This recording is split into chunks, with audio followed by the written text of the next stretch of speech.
ಈ ಖಾತೆ ಮಾಡಬೇಕು ಅಂತ ಕೂಡ ತೀರ್ಮಾನ ಮಾಡಿದ್ದೇವೆ. ಈಗೂ ಕೂಡ ಓಪನ್ ಆಗಿದೆ. ಇದ್ರ ಬಗ್ಗೆ ನಾವು ವ್ಯಾಪಕವಾಗಿ ದೊಡ್ಡ ಒಂದು ಆಂದೋಲನ ನಡೆಸ್ತಾ ಇದ್ದೀವಿ. 25 ಲಕ್ಷ ದಾಖಲೆಗಳಿಗೆ ಎಲ್ಲ ಸ್ಕ್ಯಾನ್ ಮಾಡಿದ್ದೀವಿ. ಇನ್ನು ಮುಂದಕ್ಕೆ ಯಾರು ಕೂಡ ತಿದ್ದದು ಮಾಡೋದು ಇದನ್ನ ಮಾಡ್ಲಿಕ್ಕೆ ಆಗುದಿಲ್ಲ. ಮುಂದೊಂದು ದಿನದಲ್ಲಿ ಪ್ರತಿಯೊಂದು ಮನೆಗೂ ಡ್ರಾಫ್ಟ್ ಖಾತೆ ಕೂಡ ಅವರಿಗೆ ಕೊಡಬೇಕು ಅಂತ ನಾವು ತೀರ್ಮಾನ ಮಾಡಿದ್ದೇವೆ. Central government urban development minister you have done a wonderful job ಅಂತೇಳಿ ನಮ್ಮ ಸರ್ಕಾರಕ್ಕೆ ಅವಾರ್ಡ್ ಕೊಟ್ಟಿದ್ದಾರೆ. ಪ್ರೈಮ್ ಮಿನಿಸ್ಟರ್ ಬಂದಿದ್ರು. ಪ್ರೈಮ್ ಮಿನಿಸ್ಟರ್ ಬಂದು ಏನು ಹೇಳಿದ್ರು ಅಂದರೆ, ನಾವೆಲ್ಲ ಇವರೆಲ್ಲ ಕಾರ್ಯಕ್ರಮದಲ್ಲಿದ್ದರು. Bangalore has put India on the global tech map. The talent and the contribution of the people of Bangalore to the success of immense ಅಂತ ಹೇಳಿ ಮೋದಿ ಅವರು ಹೇಳಿದರು. We will move ahead only when cities are smart, fast and efficient trained. Bangalore is among the big cities of the world. We have to compete globally, and not only that, we have to lead as well. We will move ahead with only when our cities are smart, fast and efficient. This is why we are putting so much emphasis on completion of the projects for the modern infrastructure ಅಂತ ಹೇಳಿ prime minister ಅವರು yellow ಲೈನ್ನ inauguration ವಿಚಾರದಲ್ಲಿ ಅವರು ಮಾತಾಡಿದ್ರು. ಅವರು ಬೆಂಗಳೂರು ಕೆಲಸದ ಬಗ್ಗೆ ಹೇಳಿದ್ರು. ನಾನು ಕೂಡ ಕೆಲವು ವಿಚಾರ ಏನೇನು ಮಾಡ್ತಾ ಇದ್ದೀವಿ ಅಂತ ಎಕ್ಸ್ಪ್ಲೇನ್ ಮಾಡಿದೆ. ನಾನು ಯಾಕೆ ಇದನ್ನು ಹೇಳ್ತಾ ಇದ್ದೀನಿ ಅಂದರೆ, ನಮ್ಮ ವಿರೋಧ ಪಕ್ಷದ ಗೌರವಾನ್ವಿತ ನಾಯಕರು ಆರ್ ಅಶೋಕ್ ಅವರು, ಅಶ್ವಥ್ ನಾರಾಯಣ್ ಅವರು ಮತ್ತು ಇನ್ನು ಬೇರೆಯವರೆಲ್ಲ ಭಾಳ ವಿವಿಧ ರೀತಿ ನಿಮ್ಮದು ಪಾಟೋಲ್ ಹಂಗಿದೆ, ನಿಮ್ಮ ಇದನ್ನು ಸ್ಕೈ ವಾಕಿಂಗ್ ಇದೆ, ಬ್ರ್ಯಾಂಡ್ ಬೆಂಗಳೂರು ಬ್ಯಾಡ್ ಬೆಂಗಳೂರು ಆಗೋಗಿದೆ, ಬ್ಯಾಡ್ ಬೆಂಗಳೂರು ಆಗಿದೆ, ಸೊ ಟನಲ್ ಕಾಸ್ಟಿಂಗ್ ಆಗಿದೆ, ಈ ಖಾತಾ ದೊಡ್ಡ ಅವ್ಯವಹಾರ ನಡೆದುಬಿಟ್ಟಿದೆ, ಗಾರ್ಬೇಜ್ ಸಿಟಿ ಆಗ್ಬಿಟ್ಟಿದೆ ಅಂಥೇಳಿ ಅವರು ಎಲ್ಲ ಕೂಡ ಬೇಕಾದಷ್ಟು ಟೀಕೆ ಮಾಡಿದ್ರು. It is the right. ನಾನು ಅದನ್ನೇನು ಅವ್ರ ಟೀಕೆನ ನಾನು ಬೇಡ ಅಂತ ಹೇಳಿ, ಯಾಕಂದರೆ ವಿರೋಧ ಪಾರ್ಟಿಲಿ ಅವ್ರದ್ದು ಸರ್ವೈವಲ್ ವಿಚಾರ, ನನ್ನ ಟೀಕೆ ಮಾಡಲಿಲ್ಲ ಅಂದರೆ ಅವ್ರದ್ದು ಸರ್ವೈವಲ್ ಇಲ್ಲ. ನಾನು I will not mistake with that. But ನಾನು ಅಧ್ಯಕ್ಷರೇ, ನಾನು ಹಿಂದೆ ಹೇಳಿದ್ದೇನೆ, ನಾನು ಈ ಬೆಂಗಳೂರಿನ ಜವಾಬ್ದಾರಿ ತೆಗೆದುಕೊಂಡಿದ್ದೇನೆ, ನೀರಾವರಿ ಜವಾಬ್ದಾರಿ ತೆಗೆದುಕೊಂಡಿದ್ದೇನೆ. ನಾನು ವಿತ್ ಪ್ಯಾಷನ್ ಏನಾರು ಮಾಡಿ ಬೆಂಗಳೂರಿಗೆ ಒಂದು ಸಣ್ಣ ಕೊಡುಗೆ ಕೊಟ್ಟು ಹೋಗಬೇಕು ಅನ್ನೋ ದೃಷ್ಟಿಯಿಂದ, because we are not permanent year.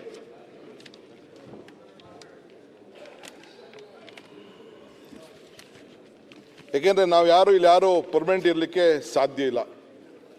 ದೇವರು ನಮಗೆ 2 ಆಯ್ಕೆ ಕೊಟ್ಟಿದ್ದಾನೆ. ಒಂದು ಕೊಟ್ಟು ಹೋಗಬೇಕು, ಇನ್ನೊಂದು ಬಿಟ್ಟು ಹೋಗಬೇಕು. ಸೊ ತೆಗೆದುಕೊಂಡು ಹೋಗೋದು ಯಾವುದೂ ಇಲ್ಲ. ಮರಕ್ಕೆ ಬೇರು ಎಷ್ಟು ಮುಖ್ಯನೋ ಮನುಷ್ಯನಿಗೆ ನಂಬಿಕೆ ಕೂಡ ಅಷ್ಟೇ ಮುಖ್ಯ. ಹಾಗೆ ನಾವೇನಾದ್ರು ಒಂದು ಪ್ರಯತ್ನ ಮಾಡಬೇಕು. ಈಗ ನಾವೆಲ್ಲ ಹಳ್ಳಿಲಿದ್ದೀವಿ, ನೀವೆಲ್ಲ ರೈತರ ಮಕ್ಕಳು ಭಾಳ ಜನ ಇದ್ದೀರಿ. ಉಳಿ ಪೆಟ್ಟು ಬೀಳದೆ ಯಾವ ಕಲ್ಲು ಶಿಲೆ ಆಗ್ಲಿಕ್ಕೆ ಸಾಧ್ಯ ಇಲ್ಲ. ನೇಗಿಲು ಹೊಲ ಉಳಿದೆ ಭೂಮಿನೂ ಕೂಡ ಮಟ್ಟ ಆಗ್ಲಿಕ್ಕೆ ಸಾಧ್ಯ ಇಲ್ಲ. ಹಂಗೆ ನಮ್ಮ ಪ್ರಯತ್ನವನ್ನು ನಾವು ಮಾಡಿಕೊಂಡು ನಾವು ಈ ಸಂದರ್ಭದಲ್ಲಿ ನಾವು ಹೋಗ್ತಾ ಇದ್ದೇವೆ. ಸೊ ಅದಕ್ಕೆ ಬೆಂಗಳೂರಿಗೆ ಏನಾದ್ರು ಮಾಡಿ ಒಂದಷ್ಟು ಸಹಾಯ ಮಾಡಬೇಕು ಅಂತೇಳಿ ನಿಮ್ಮೆಲ್ಲರ ಸಹಕಾರ ಕೂಡ ಕೇಳಿದೆ. ತಾವೆಲ್ಲ ಸಹಕಾರ ಕೊಡ್ತಾ ಇದ್ದೀರಿ, ನಾನೇನು ಇಲ್ಲ ಅಂತ ಹೇಳೋದಿಲ್ಲ. ಇವತ್ತು ದಾಖಲೆಗಳು ಮೂಲತವಾಗಿ ಅಲ್ಲಿಂದ ನಾನು ಬರ್ತೇನೆ. ಎಲ್ಲ SM ಕೃಷ್ಣರವರು ಭೂಮಿ ಅಂತ ಒಂದು ಸ್ಕೀಮ್ನ ತೆಗೆದುಕೊಂಡ್ರು. ಭೂಮಿ ಅಂತೇಳಿ 2000ರಲ್ಲಿ ತೆಗೆದುಕೊಂಡು ಬಂದರು. It is an historic decision. ಇಡೀ ದೇಶ ಏನಿದು ಭೂಮಿ ಅಂತ ನೋಡಿದ್ರು. ಪಾಣಿಗಳನ್ನು 5 ರೂಪಾಯಿಗೆ ಎಲೆಕ್ಟ್ರಾನಿಕ್ ಪಾಣಿಗಳನ್ನು ಎಲ್ಲ ಬರಿತಾ ಇದ್ರು, ಯಾರ್ಯಾರ್ದು ಅಸೋಸಿಯೇಷನ್ ಬರಿತಾ ಇದ್ರು. ಕಂಪ್ಯೂಟರೈಸ್ ಮಾಡಿ ತೆಗೆದುಕೊಂಡು ಬಂದರು. ಆದರೂ ಕೂಡ ಇಲ್ಲಿವರೆಗೂ ಕೂಡ ನಾವು ಬೆಂಗಳೂರಿನಲ್ಲಿ ಅದನ್ನು ಆ ರೆಕಾರ್ಡ್ನ ಇನ್ನು ಮ್ಯಾನ್ಯುಯಲಲ್ಲೇ ಬರಿತಾ ಇದ್ವು. ಬೇಕಾದಷ್ಟು ಆಗ್ತಾಯಿದ್ವು. ಎಲ್ಲ ಬೆಂಗಳೂರು ಬೆಲೆಗಳು ಎಲ್ಲ ಗಗನಕ್ಕೆ ಹೋಗ್ತಾ ಇದೆ. ಇದನ್ನ ಏನಾರು ಮಾಡಿ ಮಿಸ್ಯೂಸ್ನ ತಪ್ಪಿಸ್ಬೇಕು ಅನ್ನೋ ದೃಷ್ಟಿಯಿಂದ ಡಿಜಿಟಲೈಸೇಷನ್ ಆಫ್ ಪ್ರಾಪರ್ಟಿ ರೆಕಾರ್ಡ್ಸ್ ಅಂತ ಹೇಳಿ ತಂದು ಇಲ್ಲಿ 25 ಲಕ್ಷ ಆಸ್ತಿಗಳು ಬೆಂಗಳೂರಿನಲ್ಲಿ ಇದೆ. ನಾನೇ UD ಮಿನಿಸ್ಟರ್ ಆಗಿದ್ದಂಥ ಸಂದರ್ಭದಲ್ಲಿ ನಮ್ಮ ವಿಶ್ವನಾಥ್ ಅವ್ರ ಕಾನ್ಸ್ಟಿಟ್ಯೂನ್ಸಿ ಎಲ್ಲ ಬರ್ತದೆ. ಆಗೆಲ್ಲ KR ಪುರಂ ಎಲ್ಲ ಸೇರಿತ್ತು. ನಾನು UD ಮಿನಿಸ್ಟರ್ ಇದ್ದಾಗೆಲ್ಲ ಮುನ್ಸಿಪಾಲಿಟಿ ಕಾರ್ಪೊರೇಷನ್ ಇದಿತ್ತು. ಅದು CMCಗಳಿತ್ತು. 7 CMC ಬೆಂಗಳೂರು ಸುತ್ತಮುತ್ತಲು. ಅವರು ಎಲ್ಲ ನಮ್ಮ ಸೋಮಶೇಖರ್ ಎಲ್ಲ ಇದ್ದಾರೆ ಆ ಏರಿಯಾಲೆಲ್ಲ. 7 CMC ಇತ್ತು. ನಾವು ಸೆಲ್ಫ್ ಅಸೆಸ್ಮೆಂಟ್ ಸ್ಕೀಮ್ ಅಂತ ಹೊಸದಾಗಿ ತಂದು ನಮಗೆ ಜನರ ಮೇಲೆ ಒಂದು ವಿಶ್ವಾಸ ಇಟ್ಟು ಏನಾದ್ರು ಒಂದು ಮಾಡ್ತಾರಂತೆ. ಆಗೇನಾಯಿತು, ಕೆಲವರೆಲ್ಲ ನಮ್ಮ ರೆವಿನ್ಯೂ ಇನ್ಸ್ಪೆಕ್ಟರ್ಗಳ ಹತ್ರ ಅಡ್ಜಸ್ಟ್ಮೆಂಟ್ ಮಾಡ್ಕೊಬಿಟ್ಟು ಅವ್ನು 10,000 ಅಡಿ ಇತ್ತು ಅಂತಂದರೆ ಬರೀ 2,000 ಅಡಿ ಡಿಕ್ಲೇರ್ ಮಾಡ್ಕೊಳ್ಳೋದು, ಅವನೇ ಡಿಕ್ಲೇರ್ ಮಾಡ್ಕೊಳ್ಳೋದು, ಇವೆಲ್ಲ ಕೂಡ ನಡೀತಾ ಇತ್ತು. ಇದನ್ನು ತಪ್ಪಿಸ್ಬೇಕು ಅಂಥೇಳಿ ನಾವು ಇದಕ್ಕೆ ಮ್ಯಾನ್ಯುಯಲ್ ಸಿಸ್ಟಮಿಂದ ತಂದು ಇದನ್ನು ಅರ್ಬನ್ ರೆಕಾರ್ಡಿಂದ ಇದನ್ನು ನಾವು ಏನಾದ್ರು ಮಾಡಿ ಇದನ್ನು ನಾವು ತಪ್ಪಿಸಿ ಇದನ್ನು ಡಿಜಿಟಲೈಸೇಷನ್ ಮಾಡಬೇಕು ಅಂಥೇಳಿ ಎಲ್ಲ ಪ್ರಾಪರ್ಟಿಗಳನ್ನು ಆಧಾರ್ಗೆ ಲಿಂಕ್ ಮಾಡಿದ್ದೀವಿ. ಈಗ ಮುಂದೆ ರಿಜಿಸ್ಟ್ರೇಷನ್ಗೂ ಲಿಂಕ್ ಮಾಡಿದ್ವಿ. ಇನಿಷಿಯಲಿ ಸ್ವಲ್ಪ ಕಷ್ಟ ಇದೆ, ಜನ ಬೈತಾ ಇದ್ದಾರೆ, ಕೆಲವರೆಲ್ಲ ಬೈತಾ ಇದ್ದಾರೆ. ಬಟ್ ಇದನ್ನು ಲಾಂಗ್ ವೇ ಟ್ಯಾಕ್ಸ್ ಕಟ್ಟಲಿಕ್ಕೆ ಮತ್ತೊಂದಕ್ಕೆ ಎಲ್ಲ ಕೂಡ ಮಾಡಿದ್ದೇವೆ. 25 ಲಕ್ಷ ಇದೊಂದು ಹಿಸ್ಟ್ರಿ, ಇದು ಇಡೀ ದೇಶದಲ್ಲೇ 25 ಲಕ್ಷ ದಾಖಲೆಗಳಿಗೆ ಎಲ್ಲ ಸ್ಕ್ಯಾನ್ ಮಾಡಿದ್ದೀವಿ. ಇನ್ನು ಮುಂದಕ್ಕೆ ಯಾರು ಕೂಡ ತಿದ್ದದು ಮಾಡೋದು ಇದನ್ನು ಮಾಡ್ಲಿಕ್ಕೆ ಆಗೋದಿಲ್ಲ. ಈ ಖಾತೆ ಮಾಡಬೇಕು ಅಂತ ಕೂಡ ತೀರ್ಮಾನ ಮಾಡಿದ್ದೇವೆ. ಈಗೂ ಕೂಡ ಓಪನ್ ಆಗಿದೆ. ಇದ್ರ ಬಗ್ಗೆ ನಾವು ವ್ಯಾಪಕವಾಗಿ ದೊಡ್ಡ ಒಂದು ಆಂದೋಲನ ನಡೆಸ್ತಾ ಇದ್ದೀವಿ. I should congratulate mister Krishna Byregowda. ಅವ್ರ ಕ್ಷೇತ್ರದಲ್ಲಿ ಇದ್ರ ಬಗ್ಗೆ ಅರಿವಿಟ್ಕೊಂಡು ಫಸ್ಟು ಅವರೇ ಒಂದು ದೊಡ್ಡ ಕಾರ್ಯಕ್ರಮ ಕೂಡ ಮಾಡಿದ್ರು. ನಾನೇ ಹೋಗಿದ್ದೆ, ಟ್ರಯಲ್ ಬೇಸಿಸ್ ಶುರು ಮಾಡಿದ್ದೀವಿ. ಮನೆಮನೆಗೂ ನಮ್ಮವ್ರನ್ನ ಕಳಿಸಿ ಜಾಗೃತಿ ಮೂಡಿಸೋಂಥ ಪ್ರಯತ್ನ ಮಾಡ್ತಾ ಇದ್ದೀವಿ. ಈಗಾಗಲೇ ಸುಮಾರು 7.2 ಲಕ್ಷ ಖಾತೆ ಇಶ್ಯೂ ಮಾಡಿದ್ದೀವಿ. ಇನ್ನು ಮುಂದಕ್ಕೂ ಕೂಡ ತೆಗೆದುಕೊಳ್ತಾ ಇದ್ದೀವಿ. ಮುಂದೊಂದು ದಿನದಲ್ಲಿ ಪ್ರತಿಯೊಂದು ಮನೆಗೂ ಡ್ರಾಫ್ಟ್ ಖಾತೆ ಕೂಡ ಅವರಿಗೆ ಕೊಡಬೇಕು ಅಂತ ನಾವು ತೀರ್ಮಾನ ಮಾಡಿದ್ದೇವೆ. ನಿಮ್ಮ ದಾಖಲೆಗಳನ್ನು ಮಾಡ್ಕೊಳ್ಳಿ ಅಂತೇಳಿ. ಸೊ ಹೋದ ತಿಂಗಳಿಂದ ಕೂಡ ಜುಲೈಯಿಂದನೇ ಈ ಖಾತಾ ಮಾಸ ಅಂತೇಳಿ ನಾವು ಅದಕ್ಕೆ ಪ್ರಾರಂಭ ಮಾಡಿದ್ದೇವೆ.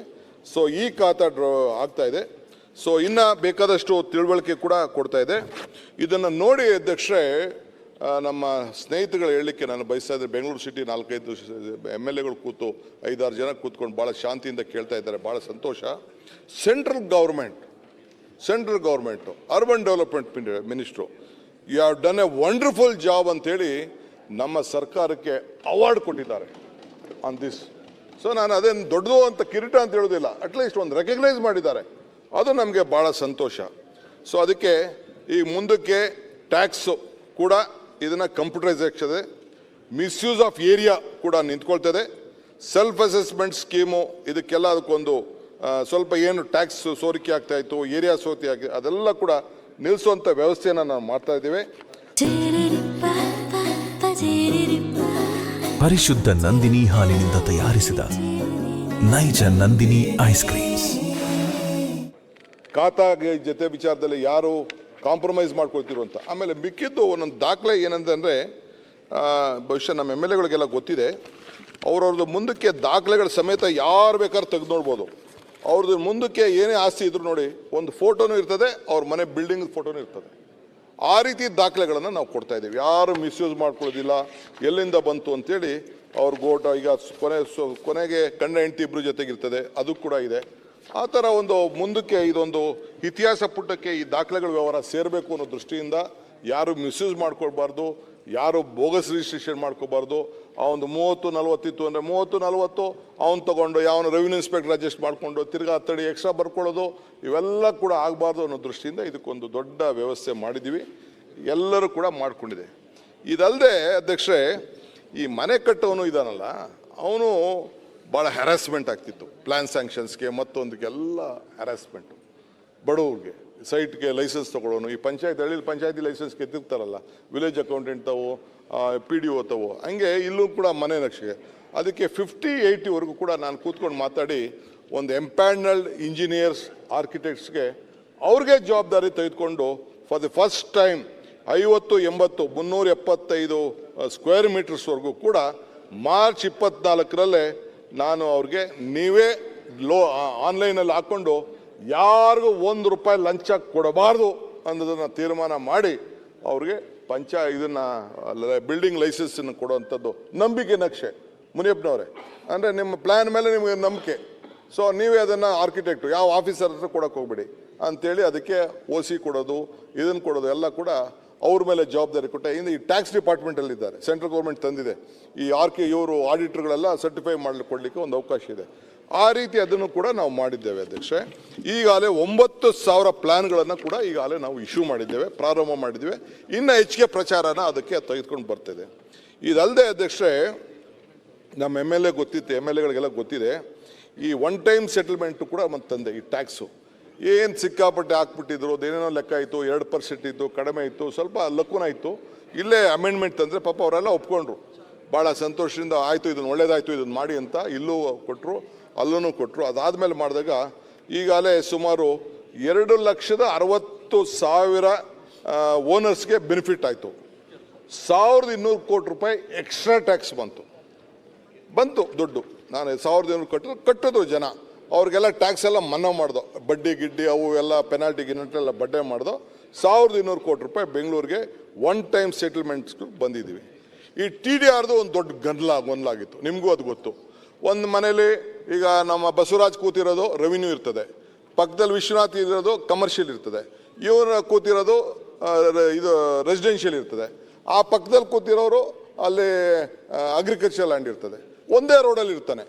ಅದೊಂದು ದೊಡ್ಡ ಗೊಂದಲ ಇತ್ತು. ನಾನು ಅದನ್ನು ಕ್ಯಾಬಿನೆಟ್ಗೆ ಹೋದು ಇದು ಸರಿ ಇಲ್ಲ ಅಂಥೇಳಿ ಅವ್ರ ಕೈಲಿ ಏನೇನು ಬೇಕೋ ಡೆವಲಪ್ಮೆಂಟ್ ಫೀಸ್ ಕೊಟ್ಟು ಅದನ್ನು ಒಂದು ಸಿಂಪಲ್ ಪ್ರೊಸೀಜರ್ ಮಾಡಿ ಎಲ್ಲರಿಗೂ, ಯಾಕೆಂದರೆ ಬೆಲೆ ಒಂದು ರೋಡಲ್ಲಿ ಇದ್ದರೆ ಎಲ್ಲ ಬೆಲೆ ತಾನೆ, ಅವ್ನು ಕನ್ವರ್ಷನ್ ಮಾಡ್ಕೊಳ್ಳಿಲ್ಲ ಅಂತ ಅಂದ್ಬಿಟ್ಟು ಅವ್ನು ತೊಂದರೆ ಆಗೋದು ಬೇಡ ಅಂಥೇಳಿ ಅದನ್ನು ಕೂಡ ಸರಳ. ಹಿಂದೆ ಯಾವುದೋ ಕಾಲದಲ್ಲಿ ಅದಕ್ಕೆಲ್ಲ ಹೋಗೋದು ಬೇಡ, ಅದೊಂದು ದೊಡ್ಡ ಸ್ಕ್ಯಾಂಡ್ಲೇ ನಡೀತಾ ಇದೆ. ನಮ್ಮ ಇದರಲ್ಲಿ ರಾಮನಗರದಲ್ಲಿರೋನಿಗೂ ಬೆಂಗಳೂರಲ್ಲಿ ಬೇಕು ಅಂತ ಕೋಟಾಟ ತಂದು ಇವೆಲ್ಲ ಏನೇನೋ ಇಶ್ಯೂಸ್ ಇದೆ, ಅದಕ್ಕೆ ಈಗ ನಾನು ಚರ್ಚೆ ಮಾಡೋಕ್ಕೆ ಹೋಗೋದಿಲ್ಲ. ಹಿಂಗೆ ಇದನ್ನು ಕೂಡ ಈ TDR ವಿಚಾರ ಕೂಡ ನಾನು ಸೆಟಲ್ಮೆಂಟ್ ತೆಗೆದುಕೊಂಡು ಇಂಪ್ಲಿಮೆಂಟ್ ಆಗಿದೆ, ಮಾಡ್ತಾ ಇದ್ದೀವಿ already, we are started it. ಅದಾದಮೇಲೆ ಅಧ್ಯಕ್ಷರೇ, ಇನ್ನೊಂದು ಮುಖ್ಯವಾಗಿ ಇಡೀ ರಾಜ್ಯದಲ್ಲಿ ನಮ್ಮ ಸತೀಶ್ ರೆಡ್ಡಿಗಿಲ್ಲ, ಈ ಸತೀಶ್ ರೆಡ್ಡಿಯಿಂದನೇ ಈಗ ಶುರುವಾಗಿದ್ದು ಹಿಂದೆ BJP ಗೌರ್ಮೆಂಟಲ್ಲಿ. ಬಿ ಖಾತೆ ಅಂತ ಒಂದು ಶುರು ಮಾಡಿದ್ರು. ಅದನ್ನು ಹೆಂಗೆ ಬಿ ಖಾತೆ ಅಂತ ಮಾಡಿದ್ದೀವಿ, ಕಾರ್ಪೊರೇಷನ್ ಕೊಟ್ಟಿದ್ದೀವಿ, ರೋಡ್ ಮಾಡ್ತಾ ಇದ್ದೀವಿ, ಕರೆಂಟ್ ಕೊಟ್ಟಿದ್ದೀವಿ, ನೀರು ಕೊಟ್ಟಿದ್ದೀವಿ, ಎಲ್ಲ ಡೆವಲಪ್ಮೆಂಟ್ ಆಗಿದೆ. ಈ ಹಳ್ಳಿಲಿ ಏನಾಗಿದೆ, ಎಲ್ಲ ಏನು ಮಾಡಿಬಿಟ್ಟಿದ್ದಾರೆ ಅಧ್ಯಕ್ಷರೇ, ಈಗ ನಿಮಗೂ ಗೊತ್ತಿರ್ತದೆ, ಈ ರೆವಿನ್ಯೂ ಸೈಟ್ ಫಾರ್ಮ್ ಮಾಡಿಬಿಟ್ಟಿರ್ತಾರೆ. ಬರೀ ಸೈಟ್ ಮಾತ್ರ ರಿಜಿಸ್ಟರ್ ಮಾಡ್ತಾನೆ, 30-40 20-30 20-40 30-40 ರಿಜಿಸ್ಟರ್ ಮಾಡ್ತಾನೆ. ಈ ರೋಡ್ ನಿನ್ನ ನಮ್ಮ ಮುನಿಯಪ್ಪನ ಹೆಸರಲ್ಲೇ ಇರ್ತದೆ, ಪಾಣಿಲೇ ಇರ್ತದೆ. ಆ ಕಡೆ ಸೈಟ್ ಕೊಟ್ಬಿಟ್ಟವನೇ, ಅವನು ದುಡ್ಡು ಉಸುಲು ಮಾಡಿಬಿಟ್ಟವನೇ, ರೋಡ್ ಮಾತ್ರ ಇರ್ತದೆ. ಪಾಣಿಯಲ್ಲಿ ತಿರ್ಗಿ ಅವನ ಹೆಸರು ಬರ್ತಾನೆ ಇರ್ತದೆ. ತಿರ್ಗಿ ಅವ್ನು ನ್ಯಾಯ ಆಡ್ಕೊಂಡು ಇದು ನಂದು, ಅವ್ರ ಅಪ್ಪ ಬಂದ್ಬಿಟ್ಟ, ಮಗ ಬಂದ, ತಿರ್ಗಾ ಮಗಳು ಪಾಣಿ ನನ್ನ ಸೇರಿದೆ ಅಂದ್ಬಿಟ್ಟು ತಿರ್ಗಾ ಇನ್ನೊಂದು ಬಸವರಾಜಿಗೆ ಮಾರ್ಬಿಡೋದು. ಇಲ್ಲ ಆಗೋದು. ಅದಕ್ಕೆ ಏನಾದ್ರು ಮಾಡಬೇಕು ಅಂತೇಳಿ ಈ ಫಸ್ಟ್ ನಾನು ಏನು ಮಾಡಿದೆ ಅಂದರೆ, all roads I declared it as a government road ಅಂತ ಇದ್ಮೇಲೆ ಅದು ಗೌರ್ಮೆಂಟ್ ರೋಡ್, ಅವನಿಗೆ ಪ್ರೈವೇಟ್ ರೋಡ್ ಆಗ್ಲಿಕ್ಕಾದ ಅದನ್ನು ಫಸ್ಟಾಗಿ ಇದನ್ನು ಡಿಕ್ಲೇರ್ ಮಾಡಿ ಎಲ್ಲ ಪಾಣಿಗಳಿಗೆ ಮಾಡಿ all private roads are government roads ಅಂತ ಡಿಕ್ಲೇರ್ ಮಾಡಿಬಿಟ್ಟೆ. First I took this. So ಇದನ್ನು ದಾಖಲೆಗಳೆಲ್ಲ ತೆಗೆದುಕೊಂಡು ಬಂದೆ. ಸಿಂಗಲ್ ಪ್ಲಾಟ್ಗಳಿಗೆಲ್ಲ ಅಪ್ರೂವಲ್ ಶುರು ಮಾಡಿದೆ. ಇದರಿಂದ 7.5 ಲಕ್ಷ ಬಿ ಖಾತೆ ಇದೆ. ಇದನ್ನು ಕನ್ವರ್ಟ್ ಮಾಡಿ ಅವ್ರಿಗೆ ಎ ಖಾತೆ ಮಾಡಬೇಕು. ಎಲ್ಲ ಫೆಸಿಲಿಟೀಸ್ ಕೊಟ್ಬಿಟ್ಟಿದ್ದೀವಿ. ನಮ್ಮ ಕ್ಯಾಬಿನೆಟಲ್ಲೂ ನಮ್ಮ ಕೊಲೀಗ್ಸ್ನೆಲ್ಲ ಕೇಳಿದೆ, MLAಗಳು ಕೇಳಿದೆ, ಎಲ್ಲರೂ ಕೇಳಿದೆ. ಇದನ್ನು ನೋಡಿಬಿಟ್ಟು ಸೊ ಪಬ್ಲಿಕ್ಕು ಕೂಡ ಇದಕ್ಕೆ ಏನೇನು ಬೇಕೋ ಅಮ್ಯುನಿಟಿ ಕೊಟ್ಟಿದ್ದೀವಿ. ಅದರಲ್ಲಿ 5% ಅವ್ರಿಗೆ ಇದು 5.5% ಅಷ್ಟು ದುಡ್ಡು 5% ಅಷ್ಟು ಕಟ್ಟಿಸ್ಕೊಂಡು ಅನ್ಡೆವಲಪ್ಮೆಂಟ್ ಲ್ಯಾಂಡು ಝೋನಲ್ ರೆಗ್ಯುಲೇಷನ್ ಪ್ರಕಾರ ಅವ್ರಿಗೆ ಮಾಡಿ ಏಕಾತ ಮಾಡೋದು ಅಂತ ತೀರ್ಮಾನ ಮಾಡಿದ್ವಿ.